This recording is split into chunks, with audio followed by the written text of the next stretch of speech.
어떻게 준비들 다 되셨죠? 네, 오늘도 수업을 시작하도록 하겠습니다.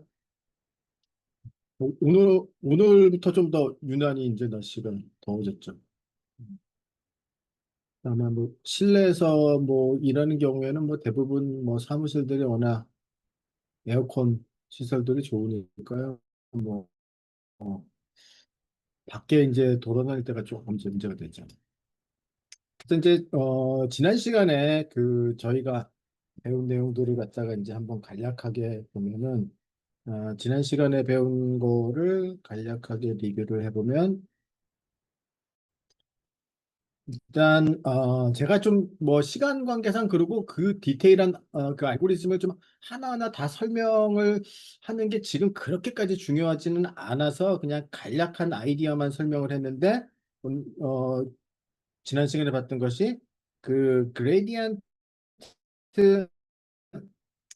부스티드 트리 중에서 그레디언트 부스티드 트리인데 리그레션은 조금은 더 이해하기가 쉬운 편이고요. 클래시피케이션의 경우는 조금은 이게 이제 약간 트리키한 포뮬라들을 사용을 하고 하는데 그 이유가 이제 생각해 보시면은 우리가 이 그레디언트 부스티드 트리라는 거는 이제 시퀀셜하게 조그만 트리들을 이제 만들어 나가는 건데 처음에 이제 하나의 그냥 기본적인 에버리지 리스판스만 계산한 간단한 트리가 있고 그러고 나서는 이제 우리가 뭔가 이렇게 한 번 스플리팅을 예를 들어 뭐 꼭 한 번 스플리팅은 아니지만 이제 여러 번 스플리팅을 하더라도 그 다음에 이제 H1이라는 트리가 만들어지는데 보면 이제 이러고 나서 이제 계속적으로 뭐 만들어지겠지만은 이제 우리가 만약에 H1까지만 이제 트리를 만들었다면 우리의 최종 디시전은 어떻게 되느냐 그러면은 자 그러면 이제 어떤 새로운 인풋이 들어왔어요.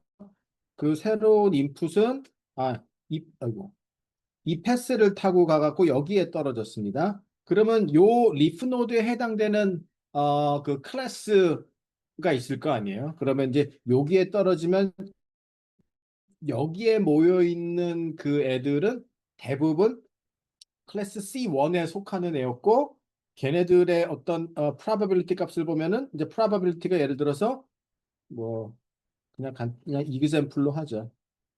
example로 하면은 어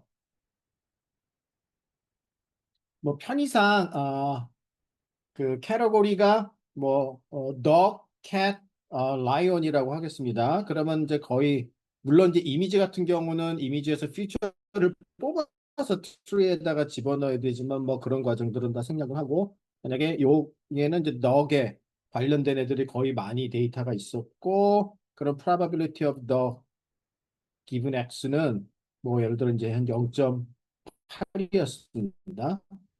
자, 그러나 이제 우리의 최종 디시전은 어떻게 되는 거예요? 우리의 최종 디시전 H는 사실은 H0 플러스 뭐 예를 들어 0.1 곱하기 뭐 H1 이제 이렇게 되는 거죠.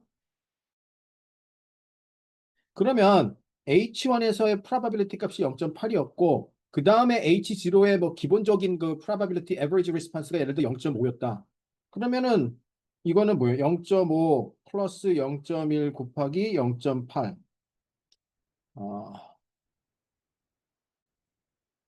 아니, 여기는 좀 편의상 제가 러닝 레이스를 조금 더 하여튼 뭐 0.1이라고 하더라도 그러면 이제 이게 0.58이 되겠죠. 근데 이렇게 이제 probability 값들을 계속 더하는 게 이게 말이 맞지가 않습니다. 왜냐하면은 이 요 트리는 레지듀얼에 대해서 피팅이 된 거고요. 이 트리는 클래시피케이션이지만은 그레디언트 부스트 트리에서는 각각의 그 트리들은 리그레션 트리라고 했습니다. 왜냐하면은 레지듀얼을 타겟으로 해서 피팅이 되는 거기 때문에 그 레지듀얼은 이제 실수값들이란 말이에요. 자, 그래서 실제적으로 이렇게 클래시피케이션에서는 프라바빌리티 값들을 더하는 것이 아니라 다시 이 probability를 어, logus로 변환을 하고 실제적으로 더하는 값들은 러거즈 값들을 갖다가 더하는 거예요. 그러니까 probability하고 러거즈는 1대1 매핑이 있으니까요. 러거즈는 실수 값이죠. 네, probability는 0에서 1 사이의 값이고요. 그래서 이 실제 해당되는 리프의 밸류들은 이제 그 러거즈 값에 해당이 되는 거고요. 그 러거즈 값을 다 더해서 최종적으로 새로운 그 업데이트된 러거즈 값이 나오겠죠. 이거를 다시 probability를 컨버트해서 그게 이제 우리의 최종 디시전 된다. 그리고 다시 그래서 이제 레지듀어를 구할 때는 사실 이 probability 값을 가지고 레지듀어를 구하고 그 레지듀어를 가지고 다음 트리가 또 피팅이 되고 거기서 모든 리프의 밸류들은 다시 또 러거즈 값들의 그 밸류를 계산하는 포뮬러가 있었죠. 네, 그러한 식으로 동작이 되기 때문에 조금은 그 리그레션보다는 뭐 리그레션 같은 경우는 그냥 스트레이트포워드하게 다 더하면 되지만은 클래시피케이션은 좀 다른 문제다. 그거를 우리가 봤었고 그다음에 이제 클러스터링으로 넘어가서 클러스터링이라는 거는 이제 우리가 unlabeled 데이터를 갖다가 그룹핑을 갖다가 하는 거였었죠. unlabeled 데이터고요. labeled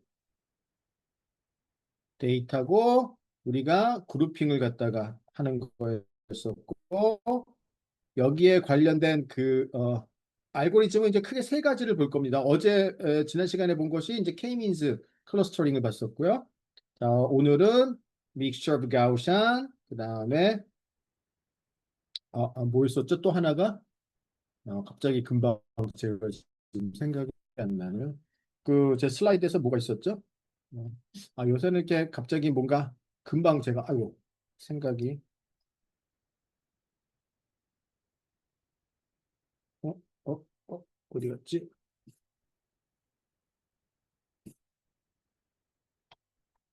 잠시만요. 제 화면 지금 다 보이시나요?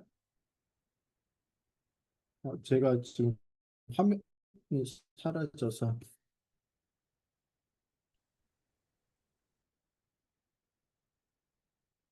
여러분들은 지금 제 화면이 보이시나요? 제 컴퓨터가 지금 멈췄네요. 네, 노트 해주시던 화면 아직 보이고 있습니다. 왜요? 아니, 제 컴퓨터만 문제인가? 음, 얘는 왜 움직이질 않고 다 아이고.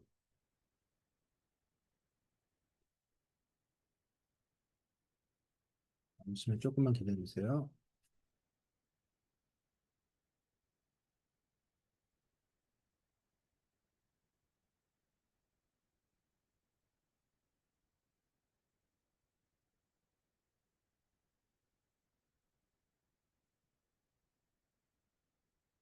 찾았다.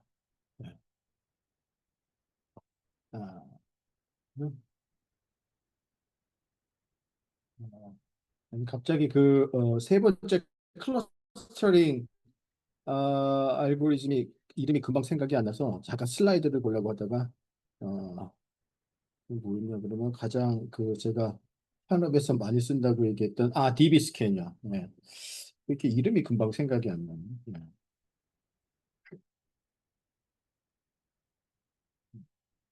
DB 스캔. DB 스캔. 그래서 이제 오늘은 믹셔 오브 가우션하고 DB 스캔 이제 이 두 가지를 먼저 살펴보고요.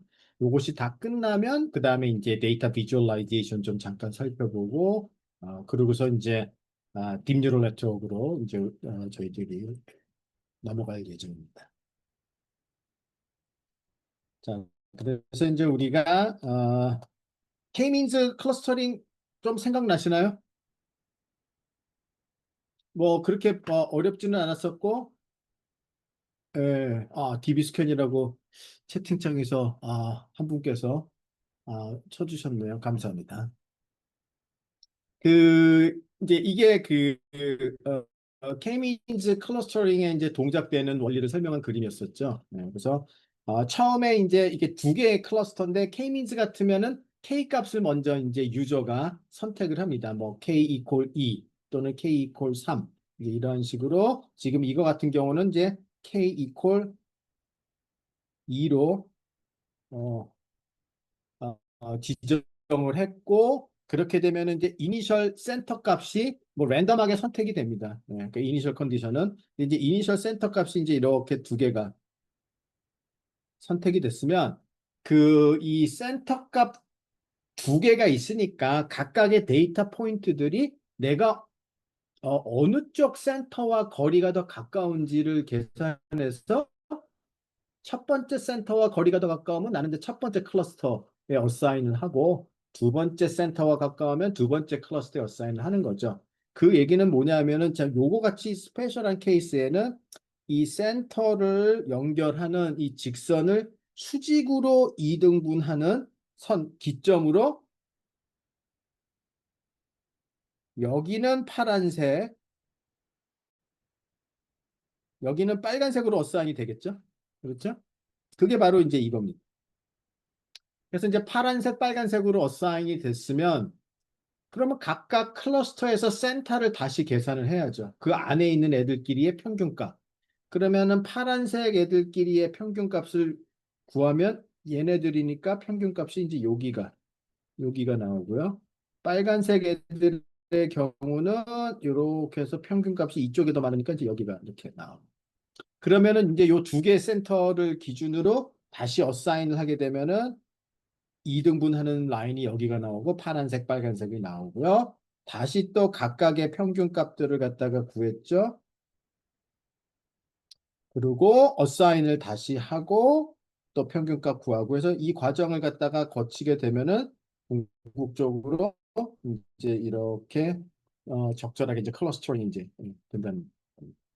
자, 그러면 이제 이 K-민즈의 단점에 대해서 제가 잠깐 얘기를 했는데 그거에 이제 조금 취약한 파트가 뭐냐면은 뭐 근데 이니셜을 여러분이 뭐 그럼 좋은 이니셜을 어떻게 선택하느냐? 사실 이런 것에 대해서도 여러 가지 휴리스틱한 연구들이 있는데 뭐 그렇게 널리 쓰이는 방법은 없는 것 같아요. 보통 그냥 랜덤하게 이니셜을 줍니다. 만약에 여러분이 어떤 사전에 어떤 좋은 프라이어 날리지가 있다면은 뭐 그거를 가지고 이니셜을 줘도 되지만 대부분의 경우는 이제 랜덤하게 주는 거고요. 어제 이제 제가 얘기했지만은 이 기본적으로 유클리디안 디스턴스를 가지고 K-민즈 알고리즘을 사용할 때는 얘네는 오로지 컨벡스 모양의 클러스터에만 잘 동작을 한다라는 걸 얘기했었고요. 그 다음에 이제 우리가 K를 갖다가 선택하는 아주 좋은 방법은 없다. 그래서 이제 K를 선택하는 휴리스틱한 방법으로 이제 엘보우 메소드라는 것에 대해서 간략하게 소개를 했었습니다. 그리고 이제 이러한 non convex 형태의 그 클러스터에 대해서는 얘는 이렇게 동작을 잘 안 한다. 자, 그러면 이제 요거는 이제 K-민즈보다는 좀 이해하기는 어렵습니다. Mixture of Gaussian이라는 거는 뭐냐? 그러면 이 우리의 데이터의 분포가 만약에 뭐 그냥 간단한 1D에서 이렇게 보면은 우리 데이터의 분포가 예를 들어서 뭐 이렇게 피크가 두 개 있는 이제 이런 형태다 하면은 사실은 이거는 데이터가 보면은 샘플링을 해보면은 데이터가 이제 두 개의 커다란 클러스터로 형성이 돼 있는 거죠. 왜냐하면은 하나는 주로 여기서 많이 뽑힐 테고 또 다른 애는 주로 여기서 많이 뽑힐 거 아니에요. 그렇죠? 왜냐면 그쪽에 probability mass가 높으니까. 그러면은 이제 두 개의 그룹이 보통 표시가 돼요. 사실 그래서 이게 클러스터를 여러 개 형성하는 데이터는 이렇게 모두가 여러 개 있는 디스트리뷰션에서를 가지고 있는 셈입니다. 예. 그러면 이제 우리가 이런 모두가 두 개인 디스트리뷰션을 두 개 가우션의 썸으로써 이제 근사화시키는 겁니다. 그래서 뭐 만약에 우리가 진짜로 잘 찾으면은 하나 가우션이 이렇고 또 다른 가우션이 이러면 이 두 개의 썸으로써 전체 데이터 디스트리뷰션을 갖다가 표현을 하고자 하는 거죠. 그러면은 이 각각의 가우션들이 어떤 특정한 클러스터를 책임지는 겁니다. 그러면 도대체 이렇게 두 개 가우션으로 표현을 했을 때 우리가 실제적으로 클러스터링이 어떻게 수행되는지 뭐 그걸 한번 살펴보도록 하겠습니다. 자, 그래서 일단은 이 알고리즘을 설명하기 전에 K-민즈와 믹처 오브 가우시안을 보면은 사실 K-민즈는 non-probabilistic한 테크닉이에요. 그러니까 여기에는 어떤 뭐 probability distribution을 고려한다든지 그런 게 없죠. 자, 믹처 오브 가우시안은 likelihood를 이용할 겁니다. 그래서 이제 probabilistic한 방법이에요. 그러면 probabilistic한 방법은 일반적으로 non-probabilistic한 방법보다는 더 flexible합니다. 그래서 flexibility가 더 좋아요. 그러면 도대체 여기서 flexible하다는 게 무슨 의미냐? 그거는 이제 뭐 컨텍스트가 뭐냐에 따라서 이 flexible하다는 거의 의미가 이제 달라질 수가 있는데 클러스터링 같은 경우라면은 K-민즈는 클러스터의 크기가 고려가 되나요? 그러니까 예를 들어 이런 거죠. 클러스터의 크기라는 거는 클러스터 사이즈가 하나는 요만하고 하나는 이만해요. 뭐 이럴 수도 있잖아요. 데이터가 뭐 요렇게 있고 여기는 이제 이렇게 퍼져 있고. 그렇죠? 근데 K-민즈는 그런 거는 없어요. 클러스터의 사이즈를 고려. K-민즈는 오로지 그 클러스터의 센터만 구합니다. 자, 그런데 클러스터의 사이즈도 같이 고려가 될 수 있느냐? 그러면 이제 그런 것까지도 고려를 한다. 그러면은 이제 더 플렉서블하다고 보는 거예요. 그럼 믹셔 오브 가우션 같은 경우는 왜 이게 가능하냐 그러면 자, 요게 하나의 가우션 디스트리뷰션이고 요게 하나의 가우션 디스트리뷰션이면 가우션 디스트리뷰션의 민 값은 여기가 될 테고 이 베리언스가 클러스터의 사이즈가 되겠죠. 그렇죠? 두 개의 가우션을 찾는다면은 그러면 각각 가우션의 베리언스가 뭔가 그 클러스터의 크기를 갖다가 표시를 하는 게 됩니다. 그런데 일반적으로 프라바리스틱한 방법은 조금 더 계산해야 될 게 많습니다. 그래서 스케일러빌리티가 상대적으로 non-probabilistic한 방법보다는 좀 떨어집니다. 그러니까 K-민즈가 훨씬 더 간단하다는 뜻이에요. 속도도 더 빠르고. 이거는 뭐 무슨 알고리즘이든지 얻는 게 있으면 잃는 게 있습니다. 내가 flexibility를 얻는다, scalability를 잃는 거예요. 플렉서빌리티도 좋아지고 스케일러빌리티도 좋아지고 액큐러시도 좋아지고 모든 거가 다 좋아진다? 세상에 그런 알고리즘은 존재하지 않습니다. 항상 뭐가 좋아지면 뭐는 손해를 보는 수밖에 없어요. 자, 그러면 이게 정확하게 이제 뭐 어떤 뜻인지 이런 것들을 이제 디테일한 것들을 살펴보도록 하겠습니다. 그리고 우리가 이제 마지막에 믹셔 가우션을 다 보게 되면 이제 우리가 뭐를 알게 되냐 그러면은 믹셔 오브 가우션은 이제 각각의 클러스터를 가우션으로 근사화한다고 했었죠. 그 각각의 가우션의 베리언스가 점점 0으로 가면 이제 그걸 우리가 뭐 통계에서 전문적으로 small variance asymptotics라고 얘기하는데 베리언스가 0으로 가면 그런 믹셔 오브 가우션은 K-민즈가 됩니다. 자, 그게 살펴보겠습니다. 자, 그래서 우리가 어떤 이제 똑같이 아까 그 K-민즈에서 봤던 그 똑같은 데이터인데요. 뭐 이거를 두 개의 가우시안의 썸으로써 이제 우리가 모델링을 갖다가 하면은 이렇게 이제 하나의 가우시안 또 다른 가우시안 이제 이렇게 모델링이 되는 거죠. 그래서 그 어떤 이건 이제 베리언스니까요. 베리언스라는 거는 대략 한 60%를 이제 포함을 하는 거죠. 그래서 일반적으로 이러한 테크닉들은 어떠한 부류에 속하냐 그러면은 이제 finite mixture model이라는 부류인데요. 자, finite mixture model이라 그러니까 이런 거는 이제 mixture model이라고 부릅니다. 그럼 이제 여러분들이 요새 뭐 믹셔 모델을 만약에 들어본 분이라면은 뭐 라지 랭귀지 모델에도 믹셔 모델을 요새는 쓰니까요. 혹시 뭐 그 들어본 적이 있는 분 계세요? 믹셔 모델이라는 거를?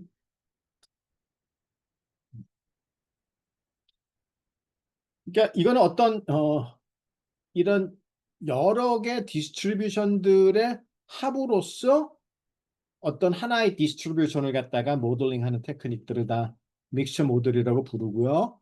여러 개 디스트리뷰션을 쓰는데 걔네들이 그 숫자가 파이나이트하면 그러니까 뭐 3개, 5개 이제 이렇게 딱 유한한 합, 파이나이트 믹셔 이것이 확장돼 갖고 인피니트 믹셔 모델도 있습니다만 뭐 그거는 지금 제가 이제 예전에 연구를 했던 분야기는 한데 뭐 그런 것까지 지금 아실 필요는 없어요. 이제 그거를 이해하려면은 이제 훨씬 더 많은 지식이 조금 필요하긴 합니다. 근데 뭐 지금 사람들이 거의 그런 거 뭐 쓰지를 않으니까요.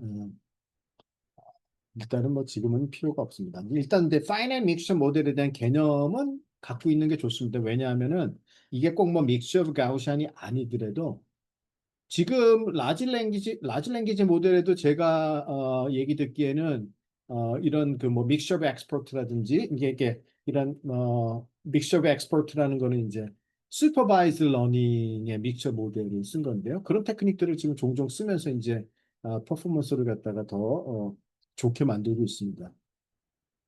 자, 이거는 이제 unlabeled 데이터니까 이제 그냥 large N개의 인풋만 있습니다. 자, 이랬을 때 이제 우리가 어떤 새로운 variable을 도입합니다. 이제 그거를 여기서 이제 hidden variable이라고. 그러니까 hidden variable은 뭐냐면 이제 우리가 그러니까 지금 이 x input은 이거는 뭐예요? 관측된 거죠. 그래서 이거는 이제 observed variable이라고 합니다. 그러니까 우리가 이건 관측한 variable이에요. 변수예요. hidden variable은 우리가 관측할 수 없는 네. 직접적으로 관측은 못하지만 이제 모델링을 할 때 이제 도움이 되는 그런 베리어블입니다. 그래서 이제 그건 이제 K의 값을 갖는 그러니까 어떤 디스크리트한 값을 갖는 히든 베리어블을 이제 우리가 도입을 합니다. 그리고 이 히든 베리어블의 역할은 뭐냐 하면은 어느 클러스터 이냐. 그러니까 어떤 특정한 데이터가 어느 클러스터냐. 그러니까 클러스터를 표현하는 클러스터링 관점에서 보면 이 히든 베리어블은 어떤 역할을 하느냐? 클러스터 인디케이터. 어느 클러스터냐? 역할을 하는 겁니다. 예. 즉 다시 얘기해서 믹스처 모델 관점에서는 어느 디스트리뷰션이 어느 컴포넌트 디스트리뷰션이 지금 현재 액티브한지 그러면 이게 이제 그 probability 관점에서 보면은 이렇게 쓸 수 있죠.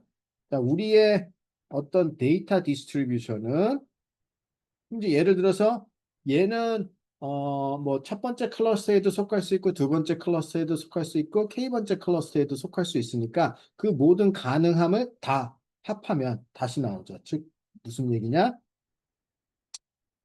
sum 룰에 의해서 K에서 이 joint distribution 이 조인트 디스트리뷰션을 모든 가능한 K에 대해서 다 썸을 하면은 그냥 원래 데이터 디스트리뷰션이 나오죠. 그리고 이거를 이제 우리가 컨디셔널로 써보면 이제 프로덕트 룰을 적용을 하면은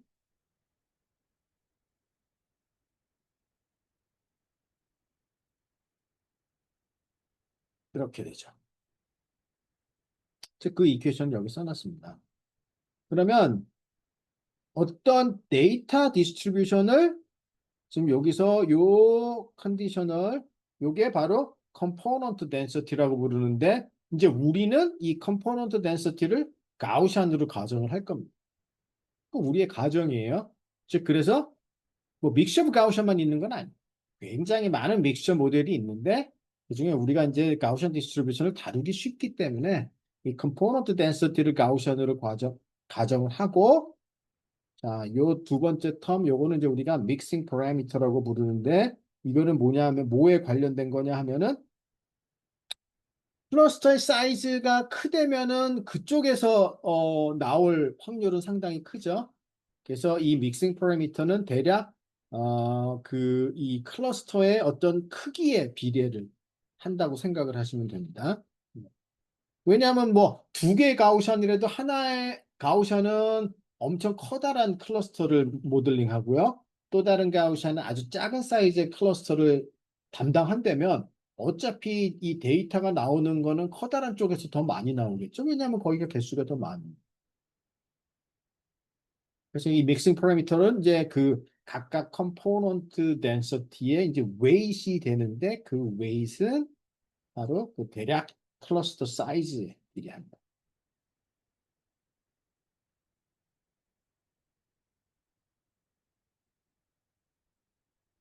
자, 이제 이런 개념을 갖고요.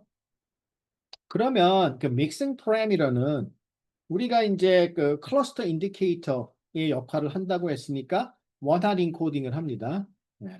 자, 원활 인코딩을 하면은 어떤 데이터 xn에 대한 해당되는 그런 히든 베리어블 지서브에는 원활 인코디드 돼 있는데 그러면 이제 하나의 포지션만 1이겠죠. k 디멘저널 벡터에서. 그러니까 이거 categorical distribution이니까 앞에 probability에서 배운 것처럼 그 K번째 포지션이 1일 확률 값을 우리가 pi sub K라고 하면은 그러면 그것들의 어떤 이런 곱으로서 categorical distribution이 표현이 되고요. 뭐 이거는 이제 우리가 앞에서 봤고 그거를 이용을 해서 이제 다시 우리가 풀어 써주면은 그러면 실제 이 데이터의 디스트리뷰션은 지금 아까처럼 믹싱 파라미터인데 믹싱 파라미터는 이제 어떤 파라미터에 관련됐느냐 그러면은 지금 여기 파이섭 K죠. 그러면 이제 이게 클러스터가 K개가 있으니까 파이섭 1이 있고 파이섭 2가 있고 파이섭 K가 있겠죠. 이거를 다 모아놓은 거를 파이라는 벡터로 표현했습니다. 그럼 이제 이거는 우리가 학습을 해야 되는 파라미터예요. 그리고 component density는 이제 뭐 어떤 특정한 parameterized distribution을 쓸 거기 때문에 그 파라미터를 theta k라고 하면은 만약에 이제 우리가 가우션이다 하면은 말 그대로 우리는 어떻게 모델링을 하느냐 그러면 데이터 디스트리뷰션은 자 이게 8 k는 믹싱 파라미터고요. 그리고 이제 가우션 각각의 가우션은 mean 벡터하고 코베리언스 매트릭스로 파라메트라이즈가 되니까 실제적으로 우리가 학습을 해야 되는 파라미터는 뭐냐 하면은 파이 그리고 지금 각각 가우šan의 이 민과 코베리언스들 이 모든 애들이 다 이제 우리의 파라미터가 되는 거예요.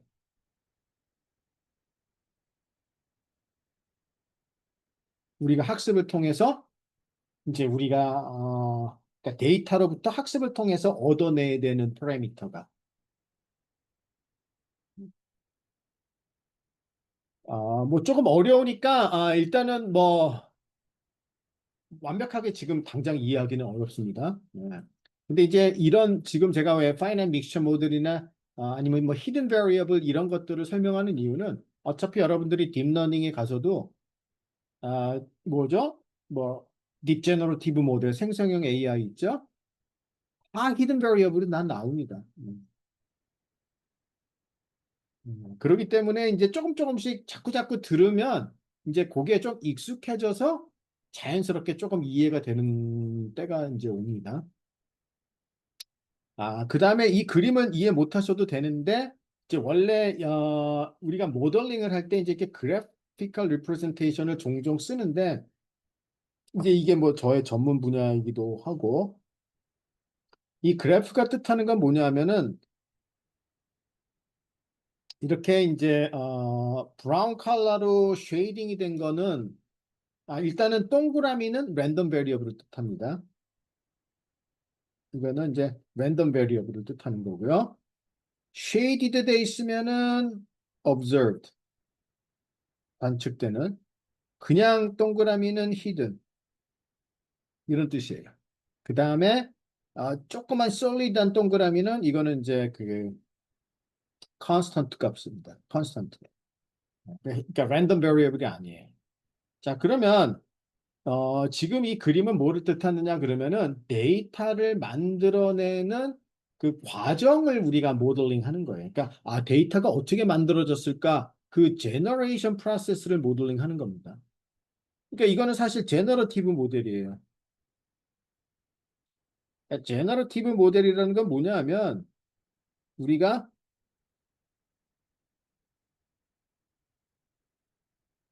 제너레이션 프로세스를 모델링 하는 거예요. 데이터가 어떻게 만들어졌는지. 그래서 데이터가 만들어지는 그 프로세스를 모델링을 잘 하면 그러면 우리가 데이터에 대해서 굉장히 많은 거를 이해하고 그걸 이제 우리가 잘 활용을 할 수 있죠. 자, 그러면 실제 믹스 오브 가우스는 어떻게 데이터가 어떻게 제너레이트 되냐 그러면 첫 번째 자, 만약에 그냥 클러스터가 두 개라고 하면은 파이는 이제 파이 1, 파이 2 이렇게 있을 겁니다. 자, 그럼 예를 들어 뭐 파이 1, 파이 2가 예를 들어 뭐 이니셜리 0.5, 0.5다. 그러면 뭐 클러스터 1에서 나올 확률이 0.5, 클러스터 2에서 나올 확률이 0.5예요. 막 그러면 이제 뭐 하여튼 랜덤하게 하나를 뽑아요. 딱 이거예요. 그러면 happen to be 자, 그건 요번에 첫 번째 클러스터였었다. 그럼 이제 클러스터 인디케이터가 첫 번째에서 나왔다라는 걸 그죠? 그럼 첫 번째면 첫 번째 해당되는 민과 그러니까 첫 번째 해당되는 가우션에서 데이터가 제너레이션 된다는 뜻입니다. 그럼 매 넬의 포인트들은 이 과정을 반복하는 거예요. 그래서 이 과정이 라지 n개만큼 반복이 된다. 그래서 이 플레이트는 그냥 이 제너레이션 프로세스가 반복이 되는 거예요. 왜냐하면은 실제 이렇게 그릴 거 아니에요. 자, G1에서 X1이 나오고 G2에서 X2가 나오고 이 과정이 계속 반복이 되는 거죠. GN에서 XN이 나오고 이거는 그냥 매번 다 그리기 귀찮으니까 반복된다. 네, 그런 뜻입니다. 네, 지금 뭐 잘 이해가 안 가도 괜찮습니다. 자, 그러면 자, 이 경우에 뭐 라이클리우드는 뭐 아주 심플하죠. 가우시안이고요, 당연히.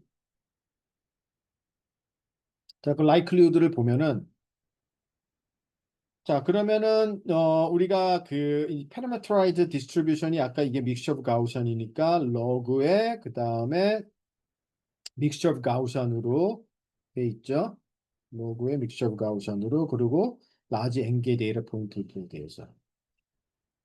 그럼 일반적으로는 히든 베리어블이 있을 때 이 likelihood를 directly maximize 하는 거는 거의 힘듭니다. 왜냐하면은 이 경우도 보면은 로그 안에 썸으로 돼 있어요. 예, 그럼 이제 로그 썸 그리고 이제 익스포넨셜이 나오죠.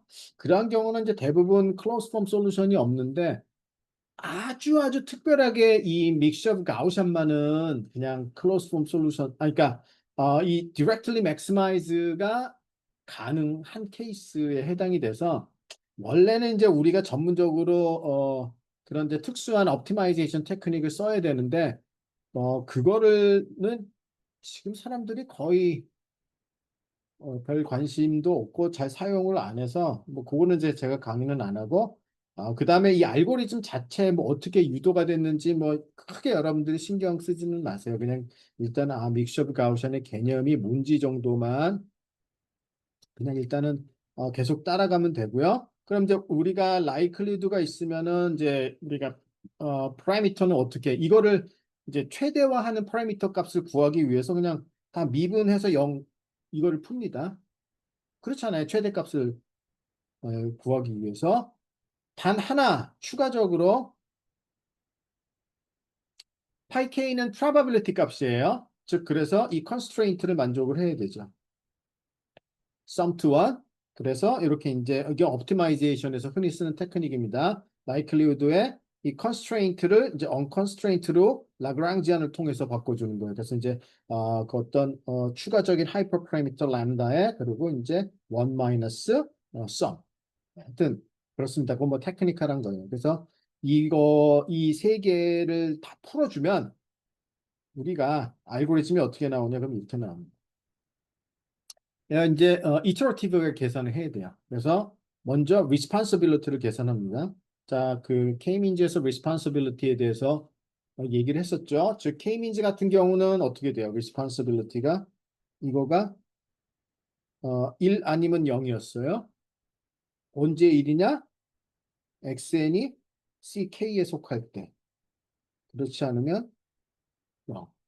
즉 XN이 K번째 클러스터에 속한다면 1 아니면 0. 즉 다시 얘기해서 K번째 센터랑 제일 가까운 어? 여기서 이제 이건 하드 디시전이었었고 그러니까 믹셔 오브 가우션 같은 경우는 이게 이제 소프트 디시전으로 나옵니다.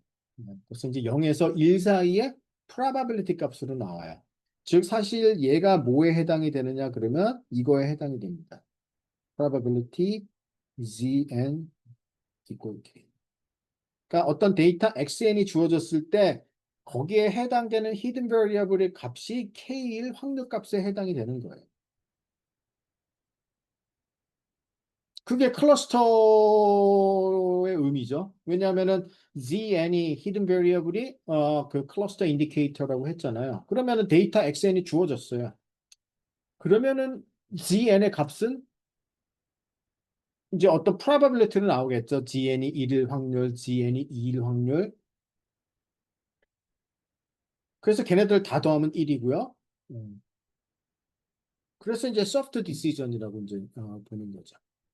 그 다음에 이 responsibility를 이용해서 마찬가지로 K-means처럼 이제 그 파라미터들을 업데이트를 합니다. 그래서 당연히 뭐 센터는 그냥 이제 그 각각 클러스터에 속하는 애들의 weighted sum인데 요번에는 이제 이렇게 그 weight이 responsibility로 들어가고 얘는 1, 0가 아니라 0, 1 사이에 있는 값이고요.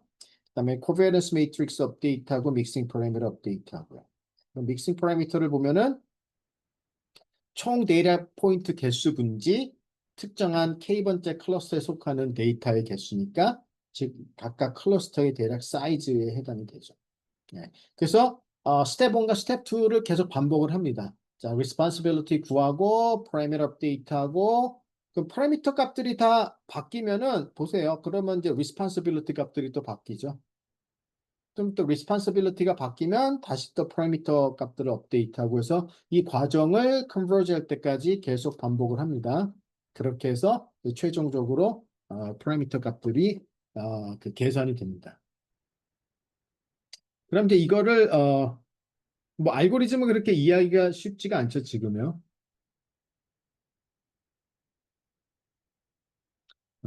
그리고 뭐 대다수가 이 알고리즘을 사실 잘 모르고 있기 때문에 뭐 크게 그렇게 걱정하실 필요는 없어요. 근데 이제 제가 고민이 되는 거는 어, 이해가 금방 처음에 안 가더라도 한 번쯤 들어보는 거는 중요하다고 생각해요. 그리고 제가 이렇게 뭐 그 이거는 조금 이제 금방 이해가 안 갈 수도 있으니까 괜찮다고 얘기하는 것들은 그냥 지금 현재 단계에서는 괜찮으니까 그게 이해가 안 가더라도 너무 걱정하지 마. 그치만 제가 이거는 꼭 이제 좀 알아뒀으면 좋겠다라고 이렇게 강조하는 그것만은 그것도 이해가 안 되면 이제 그거는 이해하기 위해서 노력을 하세요. 그리고 이게 이제 점점점 실력이 늘어가면 이제 다시 봤을 때에는 예전보다는 훨씬 더 이해가 많이 돼요. 그러니까 지금 단계에서는 이 알고리즘 그리고 사실 이게 제가 더 많은 시간을 들여서 막 칠판에 막 더 설명을 하고 그러면은 조금 이해가 더 될까 말까 한데 이제 이렇게 온라인으로 강의는 보통은 훨씬 더 빠르게 진행이 되거든요. 보통은 오프라인 강의보다 그러니까 오프라인 강의에 만약에 그러니까 지금 제가 만약에 온라인으로 한 20분 정도를 설명하는 거는 오프라인에서 1시간 정도 설명하는 거 보통 일반적으로 대응이 되거든요. 그래서 이제 온라인 강의는 훨씬 더 많은 내용을 같은 시간을 강의한다면 더 많은 내용을 보통 얘기를 해요. 그래서 더 따라가기가 좀 어렵습니다. 일단은 이제 알고리즘을 떠나서 이 비헤이비어만 이제 우리가 한번 살펴보도록 하겠습니다. 자, 이게 똑같은 그 K-means의 경우하고 똑같은 데이터예요. 근데 이번에는 어떤 이제 이니셜로 주어지는 게 두 개의 랜덤하게 선택된 센터가 아니라 두 개의 가우샨이 이니셜리 주어져. 그래서 이제 하나 가우샨이 이렇게 주어지고, 그러니까 이제 이렇게 지금 요거 같은 경우는 아이소트로픽한 가우샨, 그 다음에 요거 또 다른 가우샨 이렇게 두 개 주어졌죠. 그러면 우리가 이 두 개 이니셜리 주어진 가우샨을 가지고 이제 이 responsibility를 계산을 합니다.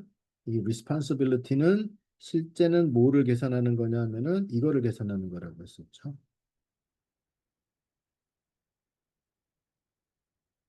네. 자, 그럼 이게 무슨 얘기냐 그러면 어떤 특정한 데이터 포인트 xn이 주어졌을 때 걔는 각각 클러스터에 속할 확률 값이에요. 그러니까 만약에 이거 같은 경우는 딱 두 개밖에 없잖아요. 그러면 이 두 개의 값이 계산이 되는 거죠.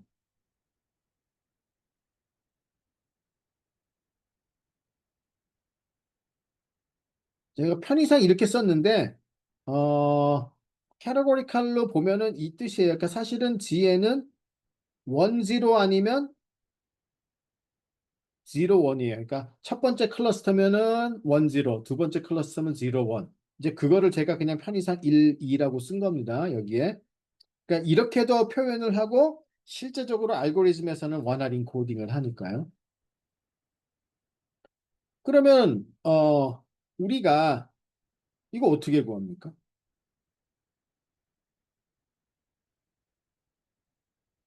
그러면 이거 베이즈 룰에 의하면 이렇게 구하죠.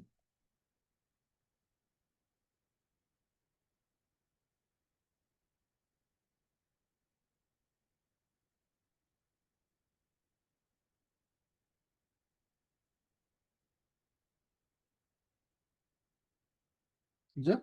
그러면 이제 요거를 우리가 다시 쓰면은 이거는 얘가 요거는 아까 이제 요 믹싱 파라미터라고 파이 섭 k라고 썼잖아요. 노테이션을 이용을 해서 다시 써보면은 이거는 파이 섭 k 그리고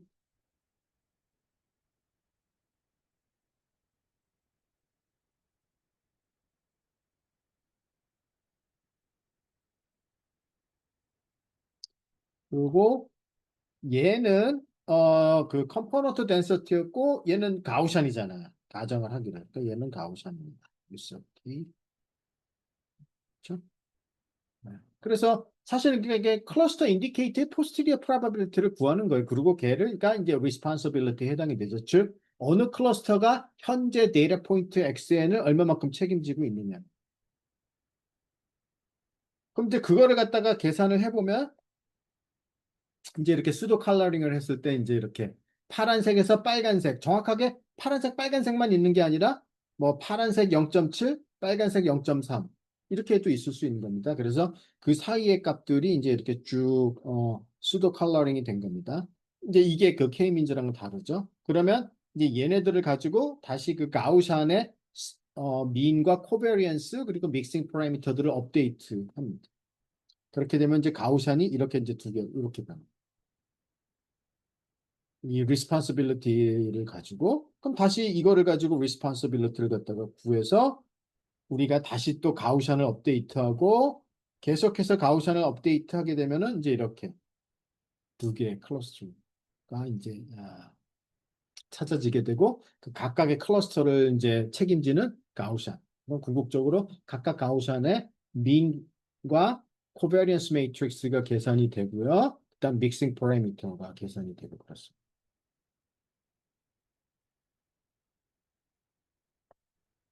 자, 그 다음에 코버리언스 업데이트하는 그 수식들은 뭐 제가 여기 써놨는데, 뭐 일단은 여러분들은 안 보셔도 돼요. 뭐 미분에서 0으로 놓고 푸는데, 그거 뭐 지금, 중요하지는 않습니다. 자, 그러면 그 다음에 뭐 이게, 뭐 이제 수식에서 우리가 그 각각의 그 가우샨의 베리언스가 0으로 보내면은 뭐 K민즈가 되는데, 그것도 이제 사실 몰라도 됩니다. 근데 이거 하나 이제 일단 알고 계셔야 돼요. 뭐냐면 이제 이게 조금 더 플렉서블하다고 했는데 이제 그러니까 K민즈 대비 좋은 게 지금까지 제가 얘기한 하나는 뭐냐면은 클러스터의 크기도 우리가 표현할 수 있다. 왜냐하면 그 가우샨의 베리언스에 의해서 베리언스가 크다는 얘기는 뭐 클러스터가 좀 크다는 얘기죠. 그리고 뭐 이 K민즈는 어차피 클러스터의 모양을 이렇게 항상 동그라미로만 표현해요. 그렇지만 얘는 어느 방향으로 길쭉한지도 표현이 가능하죠. 왜냐하면 그 가우샨의 코베니스 매트릭스를 보면 되는 거니까요.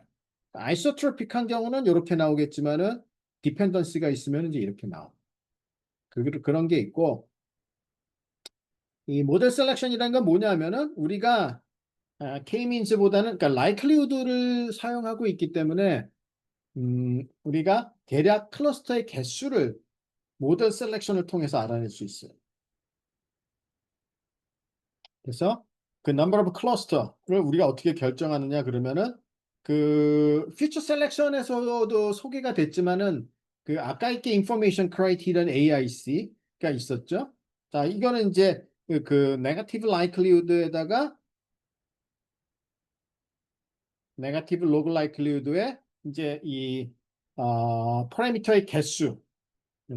그러면 이제 파라미터의 개수라는 거는 이제 여기서는 그 우리가 이제 클러스터의 개수를 두 개로 생각하느냐, 세 개로 생각하느냐, 네 개로 생각하느냐, 클러스터의 개수를 더 많이, 그러니까 즉 뭐냐면은 우리가 두 개 가우시안으로 표현할 거냐, 세 개의 가우시안으로 표현할 거냐, 네 개의 가우시안으로 표현할 거냐고 했을 때 그 가우시안의 개수가 많아지면 많아질수록 우리가 학습을 해야 되는 파라미터의 개수가 많아지고요. 그렇죠?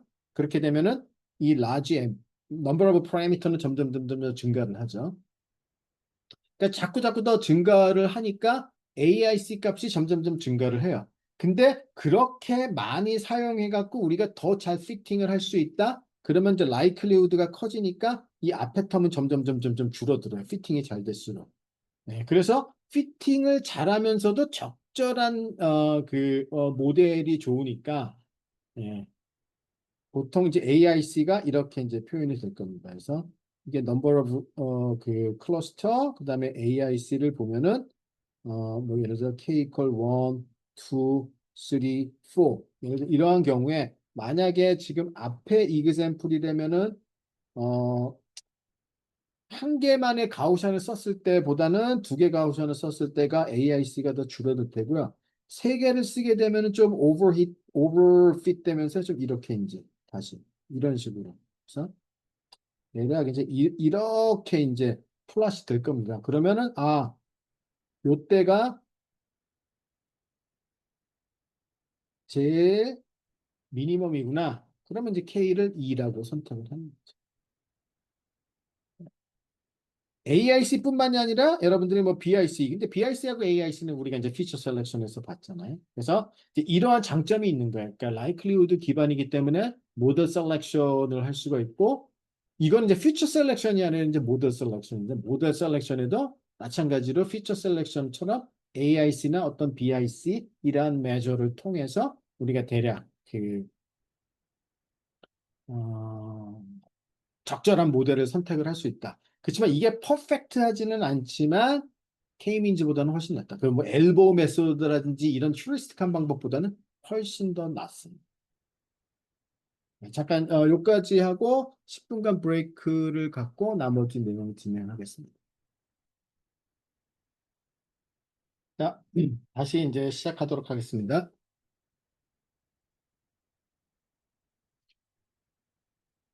이 믹스처 그러니까 믹스처 가우샤는 조금 이해하기가 어렵죠. 지금 그렇게 간단한 설명을 들어서는.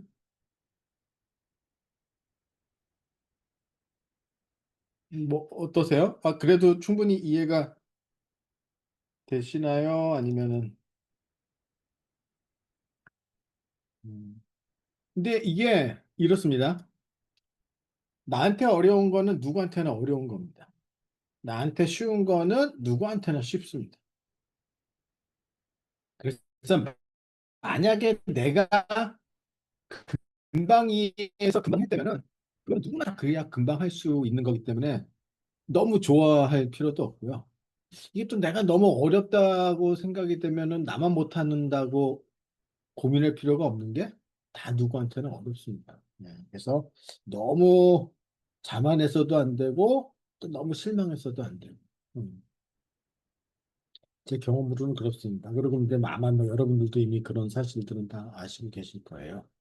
자, 그래서 이 믹셔 가우샤는 일단 처음 배울 때는 어렵습니다. 그러니까 그거는 뭐 당연한 거고요. 그래서 알고리즘이 잘 이해가 안 되는데 뭐 사실 그러니까 믹서 가우션도 다 뭐 사이클런에 있으니까 그냥 그 API 가져다가 쓰는 데는 이제 아무 문제가 없고 그러면 여러분들은 최소한 지금 단계에서는 뭐를 기억해야 되느냐 하면은 K-means, mixture of Gaussian 두 개를 봤을 때 그 mixture of Gaussian이 K-means 대비 어떠한 장점이 있었는지 그 사실은 기억하고 있는 거가 좋습니다.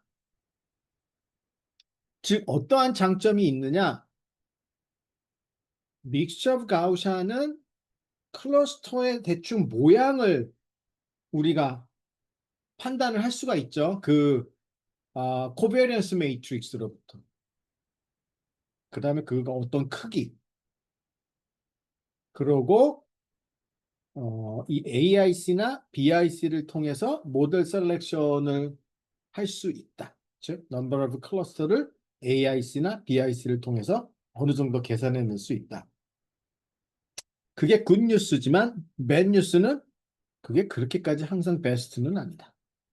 그것보다 더 좋은 방법들이 사실은 그 이후에도 연구가 돼서 또 더 있습니다만 그래도 지금 단계에서 BIC 정도를 써서 모델 셀렉션을 하는 거는 그냥 K-means 엘보우 메소드보다는 제가 보기에는 훨씬 더 체계적이고 좋은 방법입니다.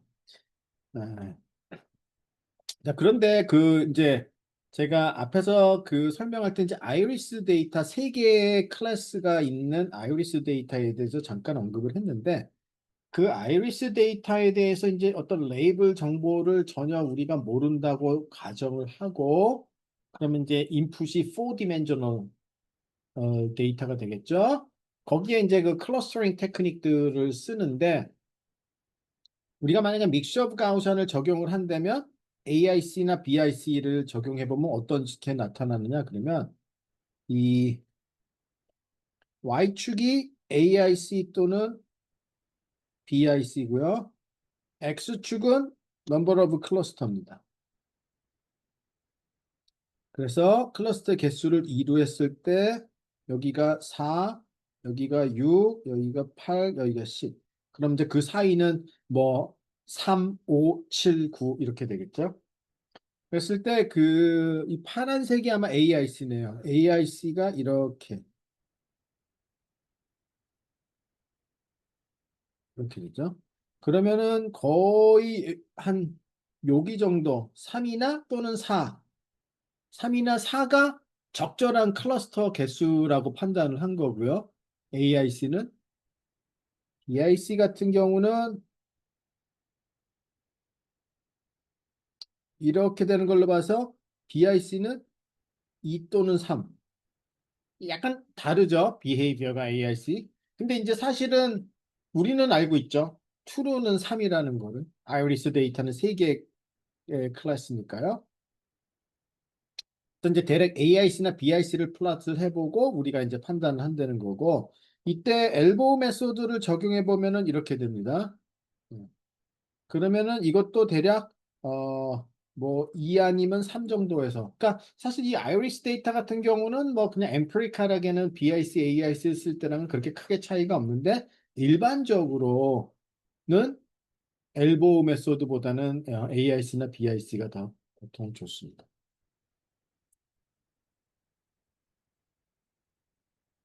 하여튼 믹스 오브 가우스는 근데 그 정도 하고요. 그 클러스터링에서 가장 많이 쓰는 이게 원래 제가 머신러닝이 예전에 학교에서 강의할 때는 사실 이 내용은 강의를 하지는 않았어요. 데이비 스캔 같은 거. 근데 이제 인더스트리에서 일을 하다 보니까 이거를 제일 많이 쓰더라고요. 그것도 이게 제일 많이 쓰이게 되고 그래서 이제 인더스트리에서는 제일 널리 쓰이고 하니까 이제 강의를 좀 하기 시작했고요. 이거 이외에도 사실 클러스터링에 더 팬시한 방법들이 있어요. 뭐 제가 그쪽에 연구를 했었는데, 뭐 인피니트 믹처 가우šan이라든지, 그거는 이제 파이나이트 믹처 모델이 아니라 이제 인피니트 믹처 모델을 사용하는데 훨씬 더 좋습니다. 네. 근데 이제 그런 것들은 굉장히 알고리즘을 이해하기가 굉장히 어렵습니다. 근데 일단은 DB 스캔, 그럼 DB 스캔을 왜 많이 쓰느냐 하면은 얘는 사전에 클러스터의 개수를 지정하지 않습니다.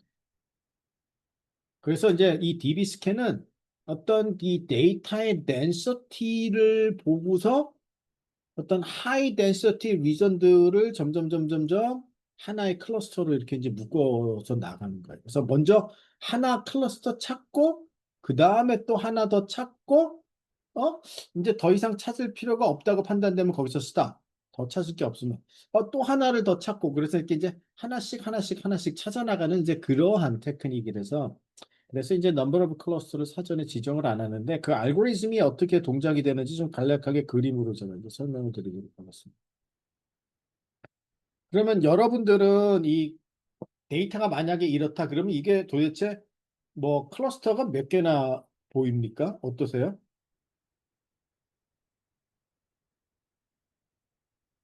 여러분들 그냥 생각에는 몇 개 클러스터로 우리가 그룹핑을 하는 게 적절할 것 같습니까? 이건 이제 2디멘전이기 때문에 뭐 사람 눈에도 잘 보이죠.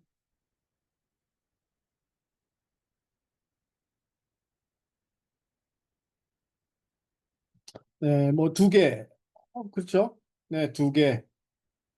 네. 근데 이제 이걸 잘 보면은 이제 제가 여기도 써놨잖아요. Two cluster and a few outlier. 그 다음에 DB 스캔의 좋은 점이 뭐냐면, 뭐 한 개도 되고 두 개라고 생각할 수도 있고 한 개라고 생각할 수도 있고 그런데 이제 여기서는 이제 보통 한 두 개 정도. 그러니까 이제 어떤 두 개냐 그러면 이렇게 생긴 거 하나, 그 다음에 이제 그거보다 작은 요거 하나. 그럼 나머지 애들 이런 애들 있잖아요. 이런 애들은 아이고 그런 게 아니라 다른 색깔로 해서.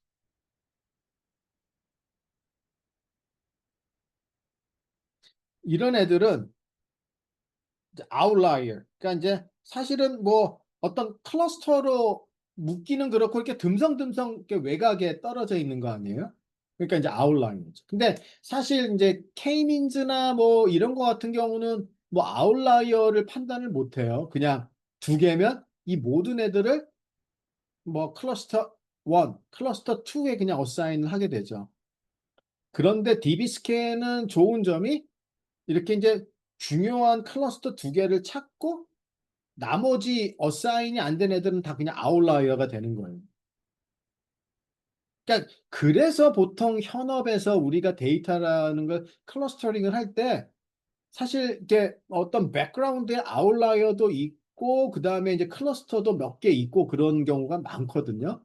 근데 이제 K민즈나 믹셔브 가우션 같은 경우는 상당히 클러스터링을 하면서 아웃라이어를 판단하기는 어렵거든요. 특히 이제 K민즈는 무조건 그냥 사전에 지정된 클러스터 개수만큼 어떤 데이터 포인트도 그 중에 하나의 어사인을 갖다가 하는데 DB스캔은 그렇지 않다. 네. 그래서 이 DB 스캔은 기본적으로 그 데이터 포인트의 덴서티들을 잘 활용을 해서 두 개 클러스터를 찾고 그다음에 나머지를 아웃라이어로 판단한다. 그러면 이게 이제 어떤 식으로 가능하게 되는가? 이제 그거를 보죠. 자, 그러면 이제 우리가 사전에 어떤 입실론이라는 값을 지정을 합니다. 입실론이라는 값은 이 조그만 서클의 지름이라고 생각하세요. 그러면 그 서클 안에 들어오는 어떤 두 개의 데이터 포인트들의 최대 거리가 되겠죠. 그렇죠? 요만한 네이버후드를 생각하면은 입실론이 이거예요. 그럼 이 안에 있는 어느 임의의 데이터 포인트들의 거리의 최대값입니다. 그래서 그것보다는 다 작아요. 이 안에 들어오는 애들은. 그러면은 지름이 입실론인 보를 갖다가 생각을 합니다. 자, 그럼 예를 들어 이게 그냥 그거예요. 지름이 입실론인 보.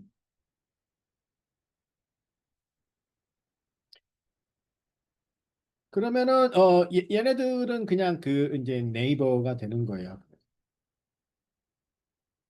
자, 그럼 이제 이런 그 입실론 보를 갖다가 이제 생각을 하는데 그거를 이제 그 안에 있는 애들 이제 서로 다 이웃인 거죠. 그러면은 그런 입실론 볼들을 갖다가 이제 쭉 우리가 생각을 해보면 어떤 각각의 데이터 포인트에 대해서 예를 들어 이제 얘를 기준으로 우리가 네이버를 갖다가 선정을 합니다. 그렇죠? 그러면 그 네이버 안에는 지금 대략 몇 개가 떨어져요. 한 네 개 정도의 포인트가 그 네이버 안에 들어오죠. 그 다음에 얘를 기준으로 우리가 입실론 보를 생각했을 때 한 세 개 정도가 네이버로 들어옵니다.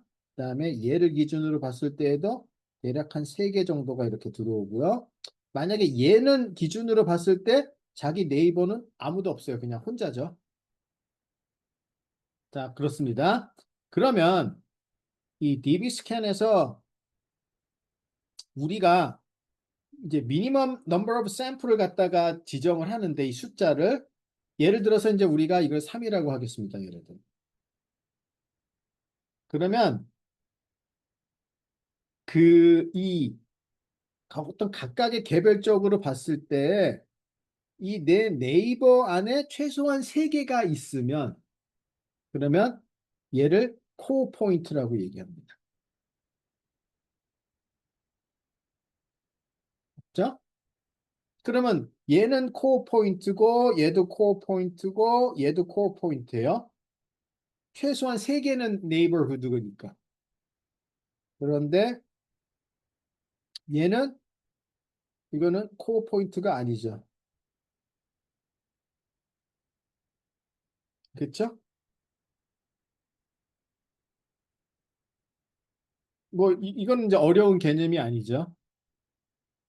그러니까 각각의 데이터 포인트를 기준으로 지름이 입실론인 보호를 생각했을 때 그 안에 들어오는 데이터 포인트의 개수가 최소한 3개가 된다면 그러면 그 포인트를 나는 이제 코어 포인트라고 부릅니다. 그러니까 즉 어느 정도 충분한 덴서티가 이제 확보가 되는 그런 포인트들이에요.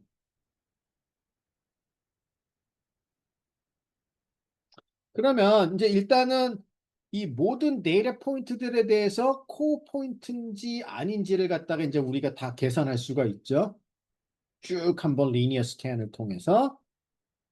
그러면 이제 우리가 코어 포인트들을 다 아이덴티파이 해요. 그러면 지금 여기서 이렇게 보라색으로 된 애들은 다 코어 포인트예요. 그리고 이제 나머지 애들은 일단은 이제 코어 포인트가 아닙니다. 그런데 보더 포인트라는 애는 뭐냐 하면은 넌 코어 포인트인데 그런데 이 코어 포인트의 네이버후드에 들어가는 애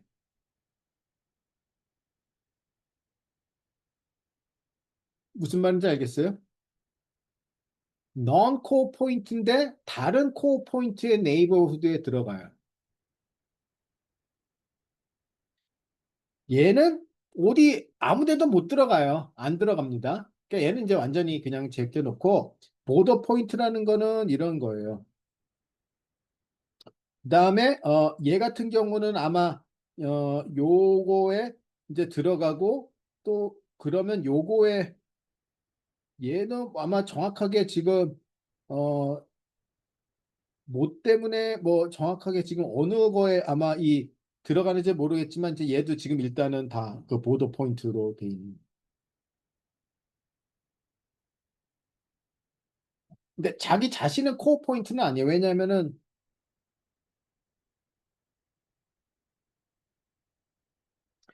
얘는 봤을 때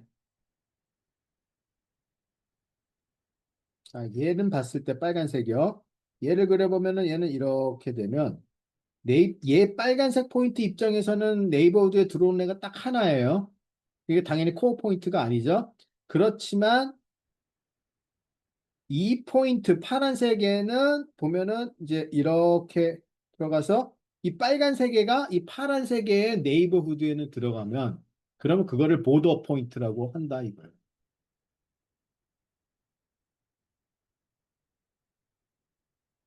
그러면 이제 코어 포인트 그다음에 보더 포인트 그리고 코어 포인트도 아니고 보더 포인트도 아닌 거는 전부 다 그냥 non 코어 포인트. 이게 그러니까 이제 세 가지로 모든 포인트들이 다 아이덴티파이 됐습니다. 그 다음에 이제 랜덤하게 아무거나 코어 포인트 하나를 셀렉트를 해요. 그리고 그거를 이제 first cluster에 어사인을 하죠. 그러니까 예를 들어서 지금 이제 얘를 갖다가 어떤 랜덤하게 하나 이제 그 코어 포인트를 셀렉트하고 걔를 이제 첫 번째 클러스터에 어사인을 합니다. 그러면 그 다음에 이제 얘 들어오는 네이버후드는 다 이제 같은 클러스터에 속하는 거고, 다시 또 걔네들의 네이버후드는 또 같은 클러스터에 속하고, 또 다시 걔 속한 애들의 네이버후드가 다 같은 클러스터에 속하고, 그렇게 되면은 지금 이렇게가 하나의 클러스터로 이제 되는 거죠. 지금 여기 있는 코어 포인트는 얘네들의 네이버후드에 속하지를 않아요. 여기 있는 애들이. 그렇기 때문에 일단 이제 처음에 클러스터 하나를 다 이제 찾습니다. 그 안에 들어가는 애들. 그럼 이제 이렇게 찾아진 애들이 이제 이렇게 됩니다. 파란색으로. 그래서 이제 첫 번째 이제 클러스터에 더 이상 코어 포인트들을 갖다가 어사인을 할 수 없으면 코어 포인트들끼리만 그러고 그 다음에 이 non-core 포인트지만은 그 보더 포인트들은 만약에 그 아까 그 first cluster에 있는 core 포인트에 해당되는 보더 포인트들은 다 first cluster에 이제 속하는 거죠. 그래서 처음에 core 포인트들끼리만 보고 보더 포인트들도 이제 첫 번째 클러스터에 assign 한.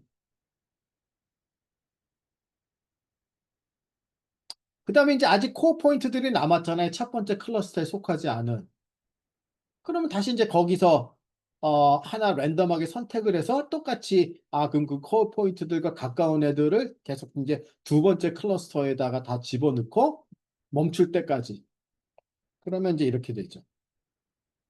그럼 이제 코어 포인트들은 다 이제 클러스터 2에 이제 나머지 코어 포인트들은 다 클러스터 2에 어사인이 됐어요. 그럼 이제 그다음엔 더 이상 코어 포인트가 없잖아요. 여기서 이제 스탑을 하는 거죠. 그럼 이제 어디에도 안 속한 애들은 다 그냥 아웃라이어가 되는 거예요. 이제 이 과정을 계속 반복하는 거야. 처음에, 그러니까 일단은 먼저 코어 포인트들을 다 찾고, 그리고 이 코어 포인트들 중에서 뭐 랜덤하게 하나 선택을 해서 그 코어 포인트들이 이제 서로 가까운 애들, 그냥 네이버에 속하면 같은 클러스터에 속하는 거고, 다시 그 네이버 안에 있는 애의 네이버를 보고, 다시 또 그 네이버의 네이버를 보고, 네이버의 네이버를 보고, 그러니까 기본적인 아이디어는 이렇게 되는 거죠.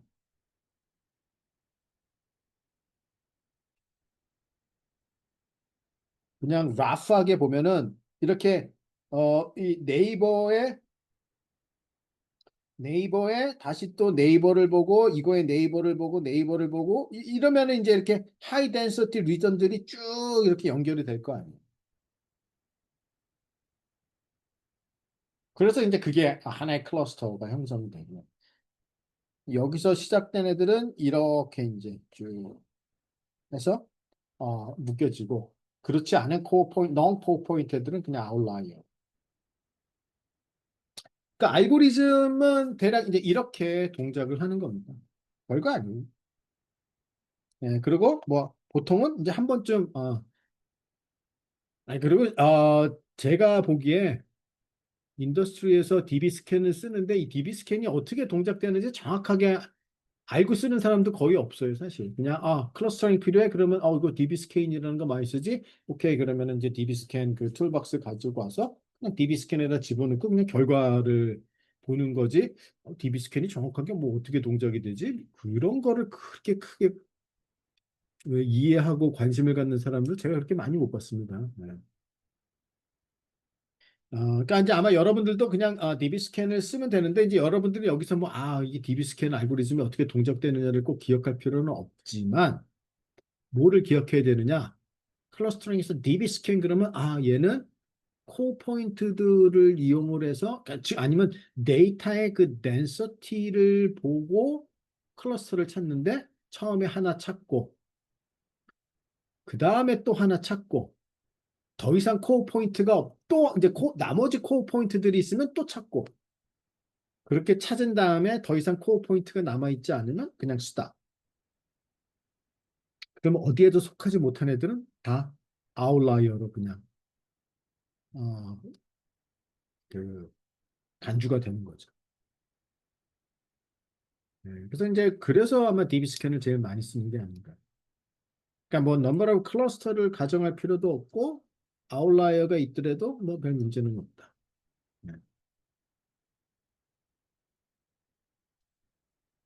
어떻게 뭐 좀 이해가 되시나요?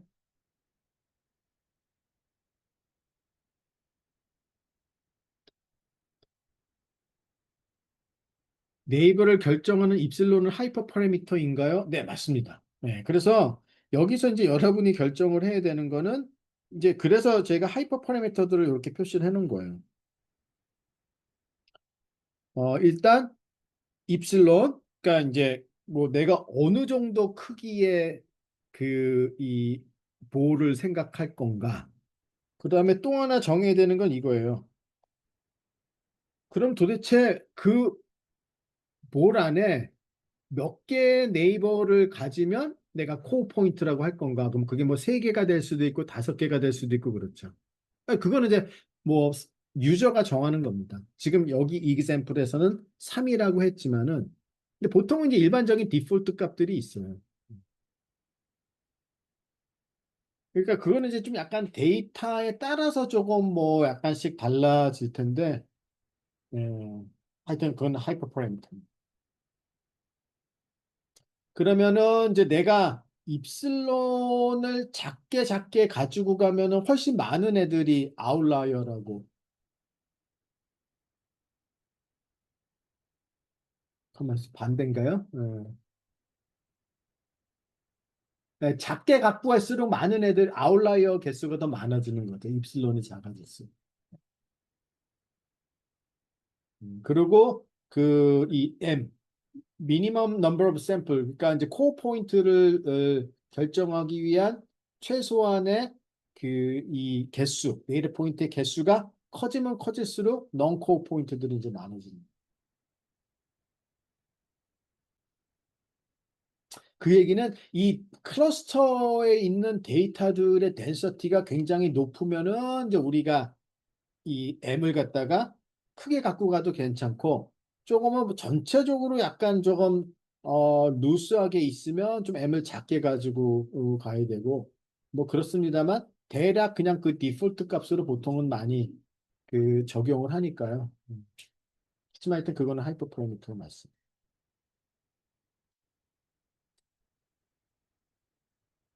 그러니까 그러니까 이 세상에 대부분의 그 머신러닝 메소드들은 하이퍼 파라미터가 없는 경우가 거의 없어요. 제가 아는 한.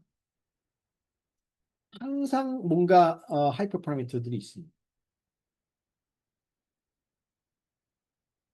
그리고 심지어는 하이퍼 파라미터들을 머신러닝이 결정해주는 그러한 방법에 또 하이퍼 파라미터가 있어요. 그래서 하이퍼 파라미터를 에스티메이트하기 위해서 어떤 머신러닝 방법을 쓰는데 그 머신러닝 알고리즘 안에 하이퍼 파라미터가 있으면 그 하이퍼 파라미터는 누가 결정을 해야 되느냐. 뭐 그런 그 딜레마가 있기는 있습니다. 네.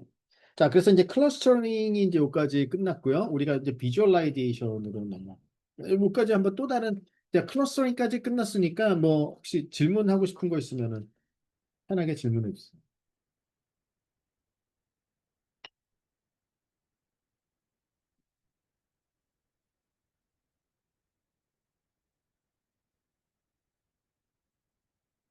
질문 혹시 있으신가요?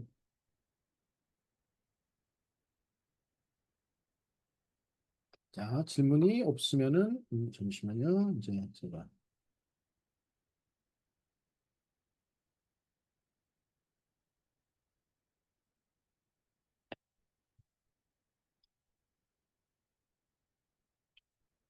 데이터 비주얼라이제이션으로 이제 바로 넘어가도록 하겠습니다.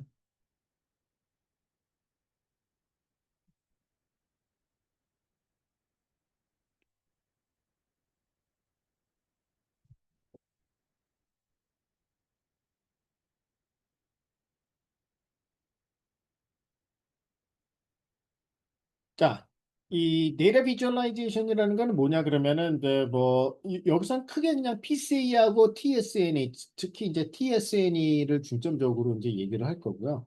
UMap은 그 이제 방법 자체가 조금 더 좀 복잡해서 그냥 그냥 그런 것이 있고 참고적으로 여러분들이 이제 대표적으로 많이 쓰는 거기 때문에 이제 알아두신다는 의미에서 이제 제가 여기다가 추가를 했고요.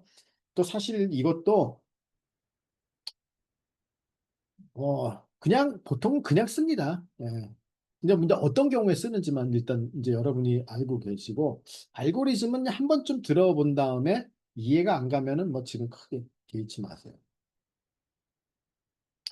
이 데이터 비주얼라이제이션의 목적은 보통 뭐 여러분들이 이제 엠니스트 데이터는 한번 사용을 해보셨다고 했죠. 예.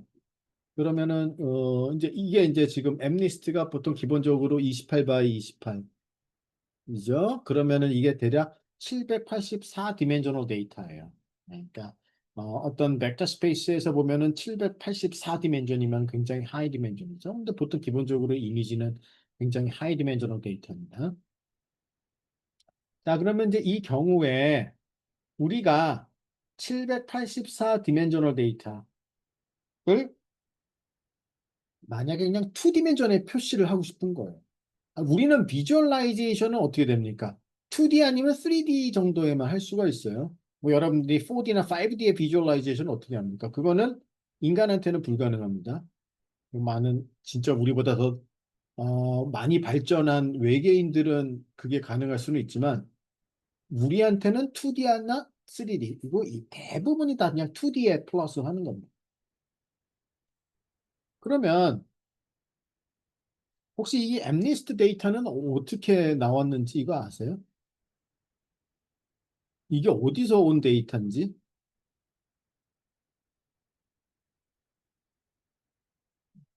이게 그 예전에 그거 아마 거의 70년대였을 겁니다. 7, 80년대.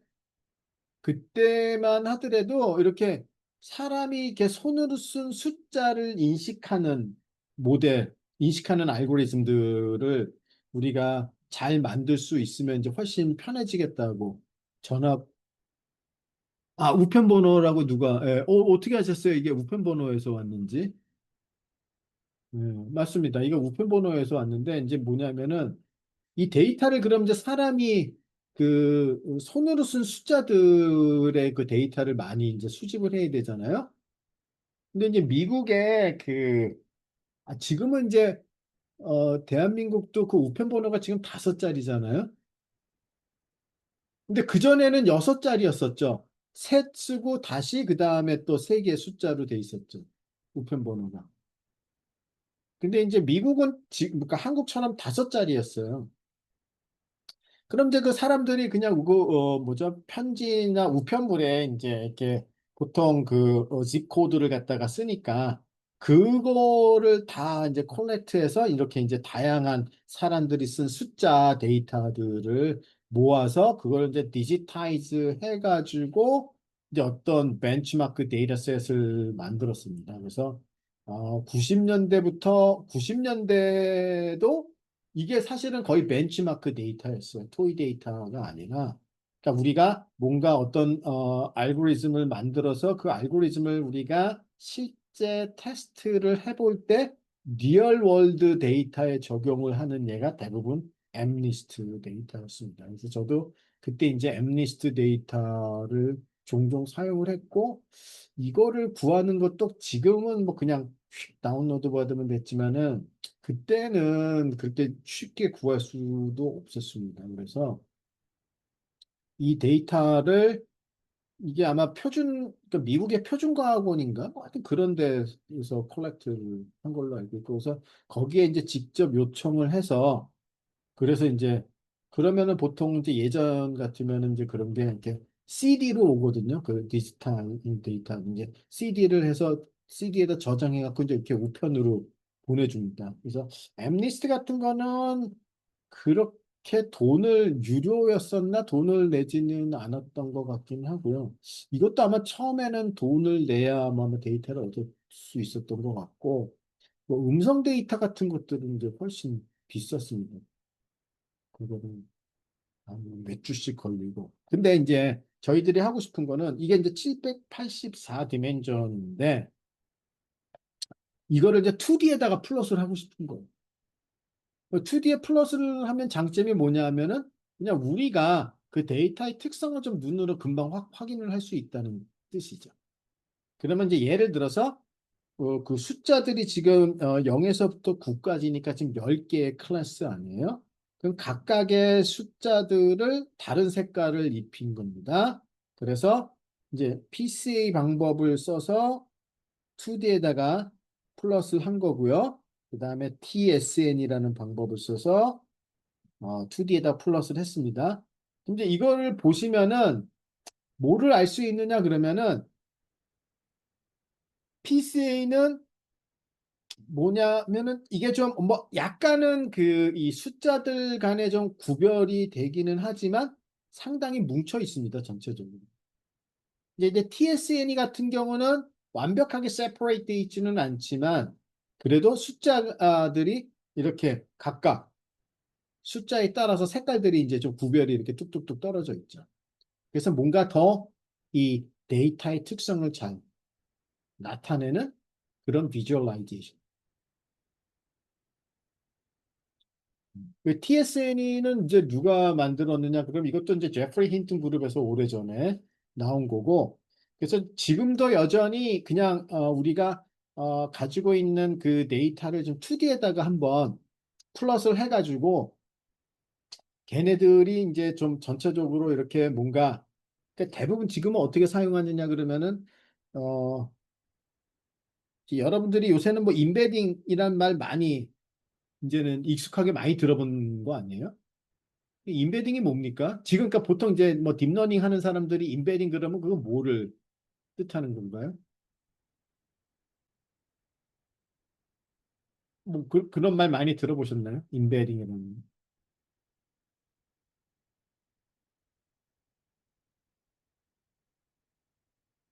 뭐냐 그럼 이제 내 데이터를 그러니까 이제 데이터는 X죠.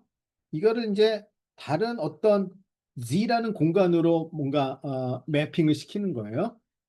그러면 이제 이거는 이제 약간 뭔가 히든 스페이스예요. 히든 베리어블. 그리고 조금 약간 더 원래 데이터보다 로우 디멘전이고요. 그러면 이 임베딩이 잘 됐는지 안 됐는지를 보면 원래 데이터는 사실은 좀 상당히 하이 디멘전이고 복잡해갖고 뭔가 데이터 스트럭처를 좀 눈에 보기 어렵지만 우리가 보통 임베딩을 시키는 목적은 뭔가 데이터의 특성이 더 잘 반영이 잘 나타나면서 로우 디멘셔널 스페이스기를 원하는 거고요. 그럼 이제 우리가 어떤 특정한 방법으로 임베딩을 시키고 그 임베딩이 어느 정도 좀 효과가 있는지를 보려면 임베딩 된 결과를 다시 2D에다가 비주얼라이즈를 해보거든요. 그렇게 해갖고 야 뭔가 어떤 이런 각각의 특성들이 좀 잘 세퍼레이트 돼서 나타난다 그러면 임베딩이 좀 상당히 잘 됐다라고 이제 우리가 판단을 하는 겁니다. 그 임베딩 방법이 좋다. 그러니까 그런 용도로는 지금 제일 많이 쓰고 그냥 빨리 우리가 2D에다가 플러스를 갖다가 해보는데 그 플러스를 어떻게 하느냐 그러면은 각각의 방법들이 다 다른 식으로 플러스를 하는데 일단 이 그 공통적인 그 이 목적 골은 뭐냐 그러면은 이러한 비주얼라이제이션의 알고리즘들은 하이 디멘전에서 비슷한 애들은 로우 디멘전에서도 2D에서도 비슷하게끔 즉 뭐냐 하면은 사실 디스턴스 프리저빙 매핑을 보통은 많이 원합니다. 그러니까 원래 데이터 공간에서 비슷했던 애들, 가까웠던 애들은 2D에서도 가깝길 원하는 거예요. 그래야 뭔가 데이터의 특성이 잘 반영이 돼서 2D에다가 표현이 되는 거죠. 그렇잖아요. 그렇죠? 잠시 질문이 있는데 이런 PCA나 TSNE 같은 이미지를 거꾸로 숫자로 변환하여 DB 스캔 등을 할 수 있나요? 이 질문의 의도가 저는 이게 지금 이미지를 거꾸로 숫자로 변환하여 DB 스캔 등을 한다는 게 정확하게 무슨 뜻인지는 제가 근데 이런 거는 가능합니다. 우리가 먼저 그 PCA나 TSN이 이렇게 임베딩을 시키고 네, 임베딩을 시키고 임베딩된 애들을 클러스터링을 하기도 합니다. 그러면 원래 데이터를 클러스터링 하는 것보다는 더 또 좀 뭔가 이 임베딩을 하면 그럼 훨씬 더 잘 이렇게 로우 디멘전에서 좀 뭔가 데이터의 특성이 더 잘 반영이 되기 때문에 사실은 임베딩 한 다음에 클러스터링을 하는 방법도 종종 쓰기도 합니다.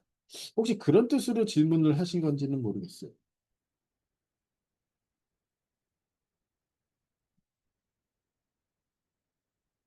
그러니까 여기 지금 이렇게 TSN이 된 이 결과에다가 DB 스캔을 적용한다는 얘기인가요?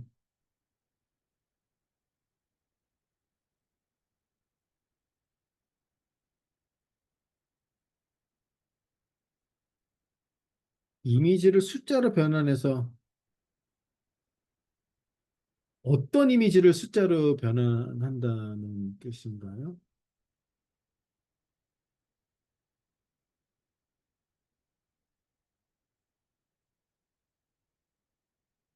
암세포 이미지들을 그러니까 뭐 암세포 이미지들을 뭔가 이렇게 우리가 비주얼라이즈를 이렇게 TSNE 같은 걸로 비주얼라이즈를 해볼 수는 있습니다. 그러면은 아마 그 암세포 종류에 따라서 뭔가 좀 이렇게 이 2D 공간에서 좀 이렇게 잘 떨어져서 나타나면은 이제 뭐 상당히 좀 도움이 되죠. 아니면은 그 암세포 이미지들을 이제 히든 베리어블 그러니까 임베딩을 시킨다는 거는 어떤 히든 스페이스로 이제 매핑을 시키는 거고요. 그 히든 스페이스에서는 뭔가 더 잘 세퍼레이션이 되고 뭐 대부분의 다 그 이 임베딩은 그러기를 원하는 거거든요. 로우 디멘전이면서 뭔가 데이터의 특성이 더 잘 나타나는. 그러면 뭐 거기에서 클러스터링을 하던 뭐 다른 어떠한 프로세스를 하더라도 원래 데이터를 가지고 하는 것보다는 좀 더 효과적이고요. 사실은 딥제너러티브 모델들을 그 쓰는 것들이 사실 그런 용도가 제일 많습니다. 그래서 그거는 우리가 이 제너러티브 모델 쪽에 가서도 다시 그거를 한번 살펴보도록 하겠습니다.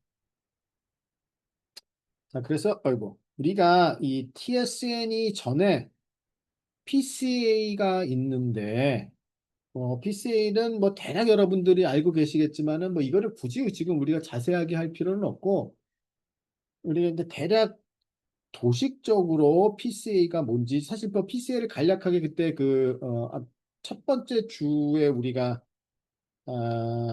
매트릭스 디컴포지션 할 땐가도 우리가 잠깐 봤지만은 일단 PCA는 이렇게 생각을 하세요. 이거는 이제 우리가 본 거였었는데 일단 요거보다도 이 그림을 한번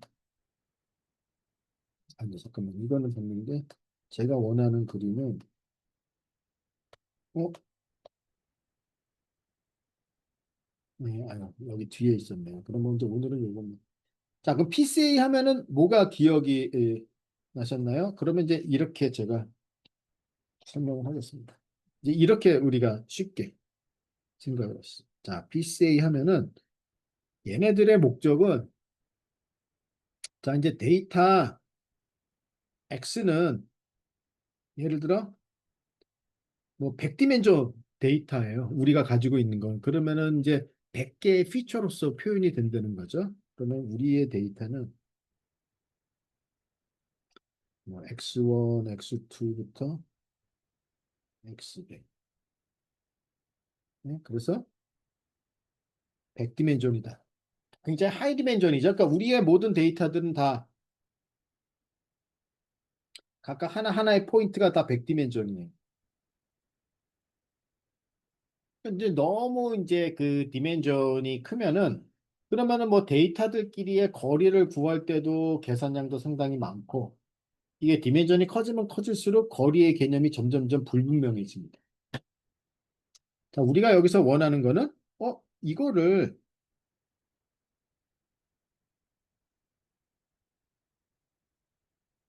10디멘전으로 변환하고 싶어요. 이렇게. 원래는 100디멘전이었는데 근데 뭐 어떻게? 리니어 매핑에 의해서.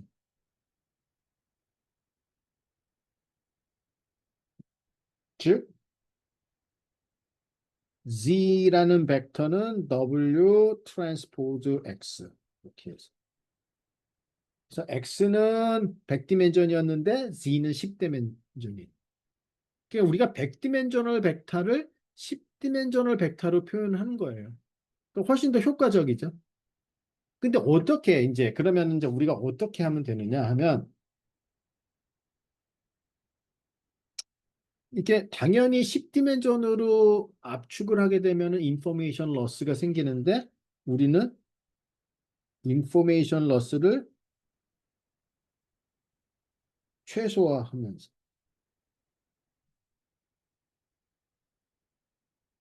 당시 정보의 손실은 당연히 있지만 그 손실을 최소화한. 그럼 어떻게 우리가 매핑을 해야 되느냐? W를 찾아야 되는 거죠. 그러면 우리는 어떻게 찾느냐 하면 자, 이렇습니다. 원래 이제 X가 이렇게 있고요.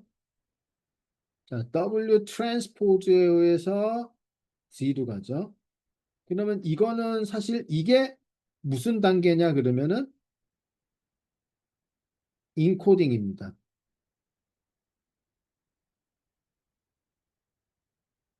즉 이게 컴프레션이 해당이 돼요. 압축.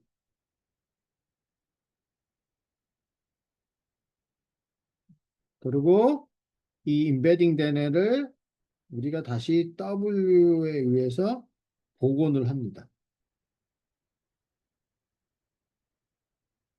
이게 이제 디코딩이에요.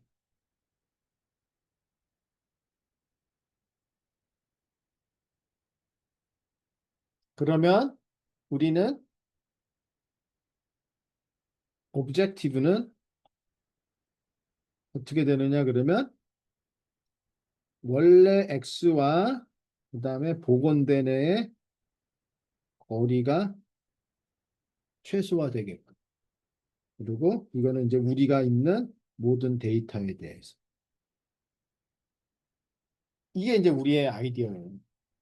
그러니까 우리가 인코딩을 했다가 다시 디코딩을 했을 때 원래 데이터로 가장 잘 복원이 된다면 이 우리의 매핑 W가 상당히 훌륭한 겁니다. 그래서 이제 사람들이 이거를 이제 열심히 연구를 했는데 보니까 이 W가 바로 뭐에 해당이 되느냐 하면은 이 W라는 매트릭스에 이 칼럼 벡터들이 이것이 데이터 코베리언스 매트릭스의 리딩 아이겐 벡터들이죠.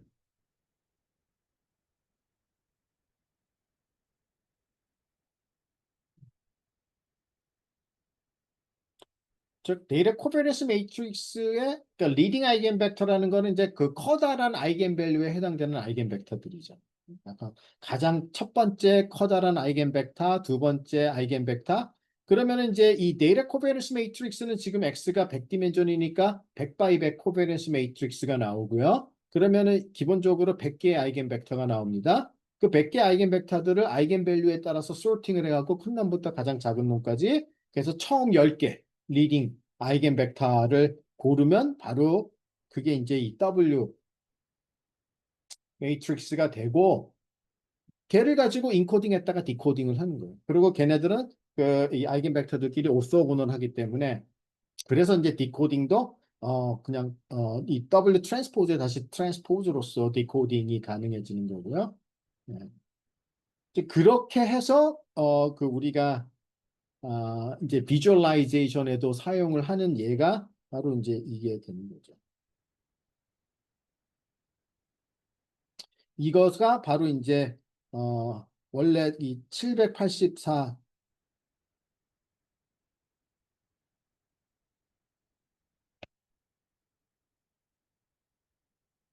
네, 784 디멘전에서 2D로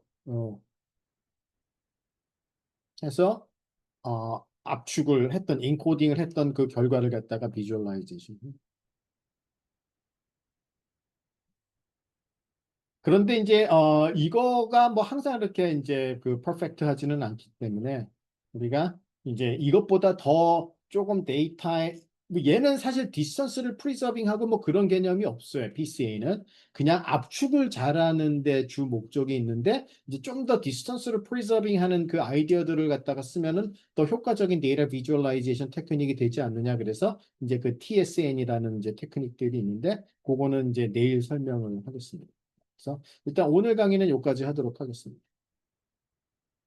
네, 그 질문은 압축 후 다시 복원 시 처음 X에 가깝게. 그러니까 복원되는 게 핵심 기술입니다. 맞습니다. 그리고 이런 아이디어는 이제 오토 인코더라는 딥러닝에서 오토 인코더라는 데도 역시 마찬가지로 쓰는 거죠. 지금 PCA는 그냥 리니어 매핑으로 압축을 했다가 디코딩을 하는 거고요. 이제 뉴럴 네트워크로 인코딩을 했다가 디코딩하는 기술 똑같은 아이디어가 들어간 것이 이제 오토 인코더라는 이제 그 개념이 되겠습니다. 자, 오늘은 이제 여기까지 하겠습니다. 네, 수고들 하셨습니다.